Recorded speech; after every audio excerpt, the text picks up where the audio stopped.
Brazil நாட்டுல 81 வயதான மூதாட்டி ஒருத்தவங்க வயிற்றுல 56 வருஷமா இறந்த நிலையில இருந்த குழந்தைய சர்ஜரி பண்ணி எடுத்திருக்காங்க. மருத்துவ உலகத்திலேயே இது மாதிரி நடக்கிறது இதுதான் முதல் முறையாம். பிரேசில் நாட்டை சேர்ந்தவங்க தான் டேனிலா வீரா. 81 வயசான இவங்களுக்கு ரொம்ப வருஷமாவே வயிறு வலி இருந்துட்டு வருதான். அதை அவங்க பெருசா எடுத்துக்காம இருந்திருக்காங்க. சமீப காலமா அந்த வயிறு வலி ரொம்பவே அதிகமாயிட்டு இருக்கு. டாக்டர் கிட்ட ட்ரீட்மெண்ட்டுக்கு போயிருக்காங்க. ஃபர்ஸ்ட் அது சிறுநீரக தொற்று காரணமா இருக்கலாம் அப்படின்னு நினைச்சு அதுக்கான ட்ரீட்மெண்ட் கொடுத்திருக்காங்க டாக்டர்ஸ்.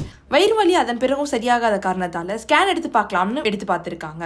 அதுல அவங்க அடிவயிற்று பகுதியில இறந்த நிலையில சிசு இருக்கிறது தெரிய வந்திருக்கு. மருத்துவ உலகில இத ஸ்டோன் பேபி அப்படின்னு சொல்லுவாங்களாம். பெண்ணோட கருப்பையில உருவாகாம கருப்பைக்கு வெளியில இந்த சிசு வளர்ந்து கொஞ்ச நாள்ல இறந்துருமா. டேனியலா அவங்களோட இளம் பருவத்துல முதல் முறையா கருவுற்ற சமயத்திலே இந்த ஸ்டோன் பேபி உருவாயிருக்கலாம் அப்படின்னு சொல்லப்படுது. கருப்பையை விட்டு வெளியில வளர்ந்ததால இந்த கரு உயிரற்றதா ஆகிவிடுமா. இறந்த பிறகு சில நாட்கள்ல அது ஸ்டோன் பேபியா மாறிவிடுமா. டேனியலாவுக்கு அதுக்கப்புறம் 7 குழந்தைங்க பிறந்திருக்கு. அப்படி இருந்தும் அவங்களுக்கு வயிறு வலியானது தொடர்ச்சியா இருந்துட்டே தான் இருந்திருக்கு. சமீபத்தில் ஏற்பட்ட வலி காரணமாவே அவங்களுக்கு இப்படிப்பட்ட ஒரு நிலை ஏற்பட்டிருக்குன்னு தெரிய வந்திருக்கு. வயிற்றுல 56 வருஷமா இருந்த ஸ்டோன் பேபியை டாக்டர்ஸ் எடுத்திருக்காங்க. அப்படி இருந்தும் அதுக்கப்புறம் ஏற்பட்ட தொற்று காரணமாவே டேனியலா உயிரிழந்ததா சொல்லப்படுது. இதை பத்தி டேனியலாவை ட்ரீட் பண்ண டாக்டர்ஸ் என்ன சொல்லியிருக்காங்கன்னா, அறுவை சிகிச்சைக்கு பிறகு ஏற்பட்ட தொற்று காரணமாவே அவங்க உயிரிழந்திருக்காங்க.